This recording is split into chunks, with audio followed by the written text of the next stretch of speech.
Selamat pagi, perkenalkan saya Alfa Lumenta, dokter yang bertugas pada saat ini. Saat ini saya akan menjelaskan pemeriksaan IVA atau inspeksi visual dengan asam asetat.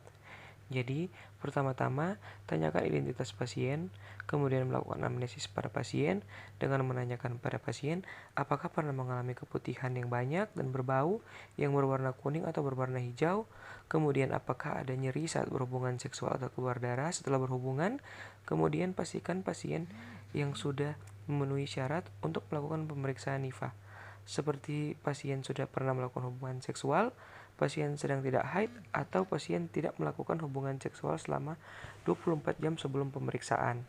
Lalu, jelaskan bagaimana prosedur akan dilakukan dan kemungkinan ibu akan terasa tidak nyaman, tetapi tidak perlu khawatir karena akan dilakukan sebaik mungkin. Dan bertanya kepada ibu, apakah ibu bersedia? Lalu, pastikan ketersediaan alat dan bahan untuk pemeriksaan IVA. Lalu, kita meminta pasien untuk mengosongkan kantung kemih dan mencuci genitalia dengan air dan sabun secara bersih. Meminta klien untuk duduk di meja pemeriksa dengan posisi lototomi. Kemudian, gunakan kain penutup pada pasien untuk pemeriksaan panggul dan kita mengatur sumber cahaya untuk melihat serviks. Sambil pemeriksa mencuci tangan dengan metode 6 langkah WHO.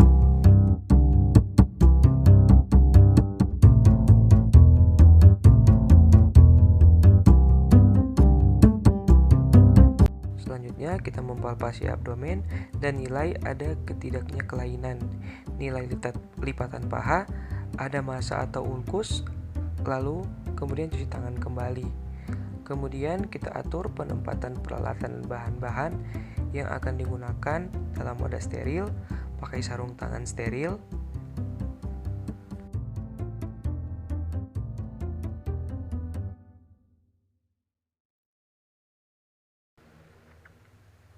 Kemudian kita menginspeksi area genitalia eksterna untuk melihat apa ada tanda inflamasi, discharge atau darah.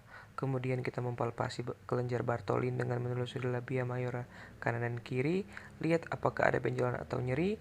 Kemudian kita lakukan toilet vulva dengan kasa yang telah dibasahi dengan larutan NaCl atau DTT dari arah atas ke arah bawah.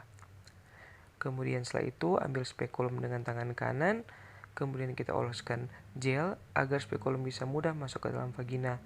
Kita buka vagina labia mayora dengan ibu jari dan telunjuk kanan kiri, lalu masukkan spekulum dalam keadaan tertutup putar 90 derajat sehingga tangkai mengarah tegak lurus ke arah bawah, atur tuas dan kedudukan spekulum.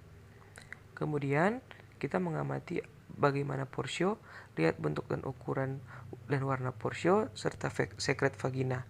Jika terdapat kecurigaan kanker di mana terdapat massa berbenjol-benjol rapuh dan mudah berdarah, maka pemeriksaan IVA tidak dilanjutkan dan pasien dirujuk.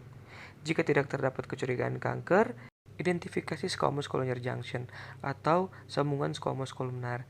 Jika SJC tidak terlihat, maka lakukan pemeriksaan mata telanjang tanpa asam asetat dan memberikan kesimpulan sementara. Seperti hasil negatif tapi SSK tidak tampak, pasien disarankan untuk melakukan pemeriksaan selanjutnya lebih awal atau melakukan pap smear 6 bulan lagi. Jika squamous columnar junction terlihat, maka pemeriksaan IVA dapat dilakukan. Kemudian setelah itu kita melakukan pembersihan pada porsio dari lendir eksudat dan darah dengan menggunakan kapas. Lalu dengan lidi kapas lain yang baru dicelupkan ke dalam cairan asam asetat 3-5%, usap seluruh permukaan porsio searah jarum jam dan tunggu sampai 1-2 menit. Kemudian setelah itu perhatikan apakah ada lesi dengan asetoid pada porsio. Jika tidak, IVA negatif, pasien harus kembali untuk melakukan pemeriksaan IVA. Setelah itu kita melepas pengukit dengan memutar spekulum 90 derajat melawan arah jarum jam, kemudian keluarkan secara hati-hati dan letakkan spekulum di bengkok yang berada di meja instrumen. Kemudian setelah itu kita bersihkan vulva dengan disinfektan.